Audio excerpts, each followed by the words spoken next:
Hi everyone and welcome back to my channel. আমি পার্বতী। এটা আমাদের গুয়াহাটিতে সেকেন্ড ডের ব্লগ। সেদিন আমরা প্ল্যান করেছিলাম পুজো দিতে যাব, তাই কিন্তু রুম থেকে ভোর 4টের সময় বেরিয়ে পড়েছিলাম আমরা।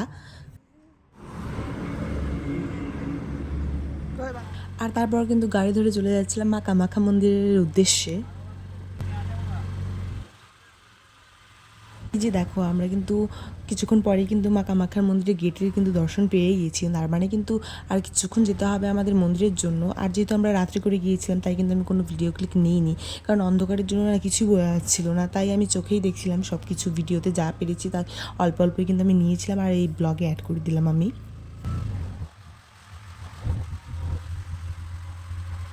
কিন্তু পৌঁছেই প্রথমে পুজোর জন্য যা যা দরকার সব কিছু কিন্তু নিয়ে নিচ্ছিলাম। আর এই যে তখন বাইরের দৃশ্যটা, আর বাইরে থেকে দেখেই কিন্তু বোঝা যাচ্ছে আজ মন্দিরে প্রচণ্ড ভিড় হতে চলেছে। আর এই যে তারপর কিন্তু আমাদের ডালিতে সব কিছু দিয়ে দেওয়া হচ্ছিল এক এক করে। তারপর কিন্তু আমরা ডালি নিয়ে চলে যাচ্ছিলাম তারপর আমরা কিন্তু ডালি নিয়ে চলে যাচ্ছিলাম লাইনের উদ্দেশ্যে। আর সেখানে গিয়ে তো আমি পুরোই অবাক, তো বড় লাইন ছিল ওই দিন।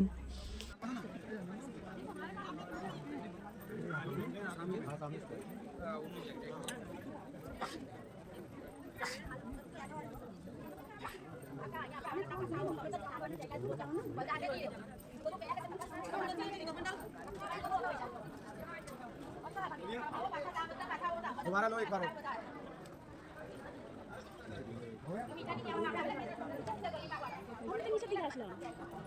অবশেষে আমরা লাইনের শেষ খুঁজে পেয়েছি অ্যান্ড আমরা সেখানেই দাঁড়িয়ে পড়েছিলাম। আর তারপর কিন্তু লাইন আস্তে আস্তে করে আগাচ্ছিল, আর পেছনেও অনেক লম্বা লাইন ছিল আমাদের পেছনে আর সামনেও। মাঝখানে পড়েছিলাম হয়তো আমরা না, অনেক লোকই ছিল মাঝখানে। কিন্তু আমার মনে হচ্ছিল যে লাইন তখন আগাচ্ছিল না, প্রায় অনেকক্ষণ 1 ঘন্টা লাইন বসেছিল লাইন। তারপর কিন্তু আস্তে আস্তে সকাল হচ্ছিল, আর সেই সবই উপভোগ করছি আর লাইনে দাঁড়িয়ে আছে আর মশার কামড় খাচ্ছিলাম। প্রচণ্ড মশা ছিল ওখানে। আর এতক্ষণ দাঁড়িয়ে থাকার পর আমি কিন্তু একটু বসে পড়েছিলাম। দেন তারপরে কিন্তু লাইন আস্তে আস্তে আবার আগাচ্ছিল।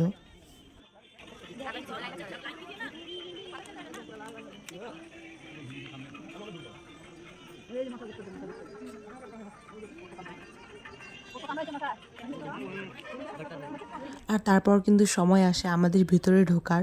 মনে হচ্ছিল আলাদাই একটা খুশি যে পুজো দেবো, এবার তাড়াতাড়ি রুমে চলে যাব। কিন্তু না, ভগবানকে পাওয়া কি এতই সহজ, বা ভগবান কি এতই তাড়াতাড়ি ধরা দেয় সবাইকে? বাট এখানে কিন্তু পুরো উল্টোই হয়ে গেছে।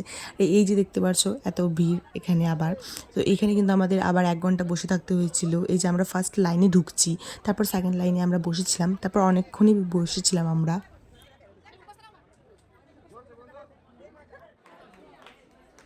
আর দেন তারপরে কিন্তু আমরা বসে থেকে থেকে আমরা কিছু ছবিও তুলে নিয়েছিলাম। তারপর আমাদের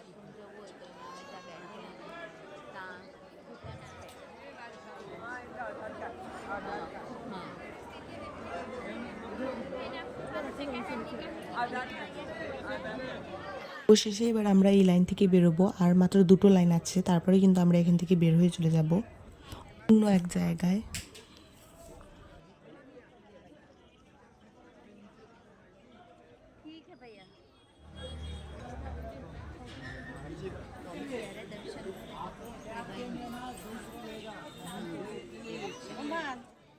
আর এই যে এখন আমরা সেখান থেকে বেরিয়ে চলে যাচ্ছি আমাদের টিকিট নিতে, কারণ পুজো দেওয়ার জন্য টিকিট লাগবে।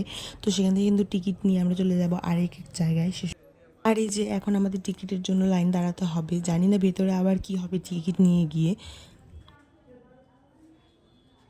আর এই যে আমি টিকিট পেয়ে গিয়েছি, দেখো আমার টিকিটের ছবি দেওয়া আছে আমার।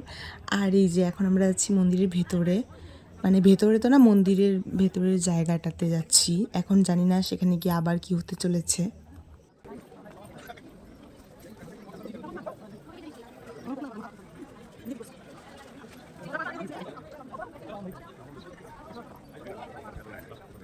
যে পৌঁছেই কিন্তু প্রথমটাকে আমরা টিকিটটাকে চেক করিয়ে নিয়েছিলাম, আর তারপর দেখি ভেতরে আবার এত ভিড়।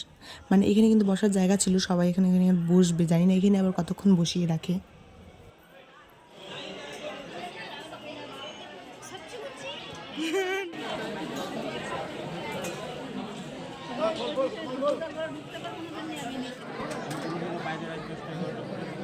না 8টা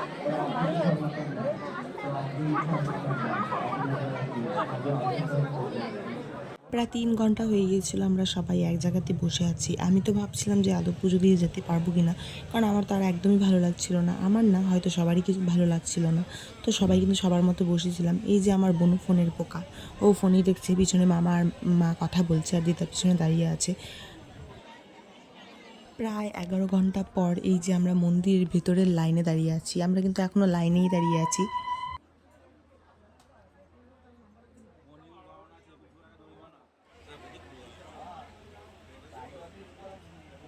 12:30 ঘন্টা পর আমরা কিন্তু পুজো দিয়ে এবার বের হয়েছি। মনে একটা আলাদাই এখন শান্তি হচ্ছে না যে এবার পুজো দিয়েই তারপর বেরোতে পারলাম আমরা।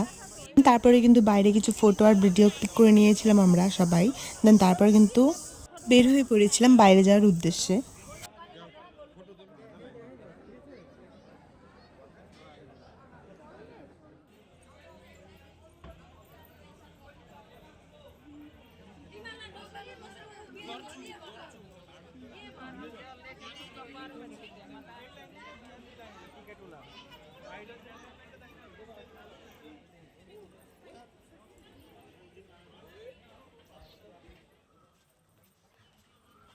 আর এই যে এখন নিচে চলে এসেছি, আর এই যে বাইরের ভিউটা এখন দেখিয়ে দিলাম, কি সুন্দর লাগছে।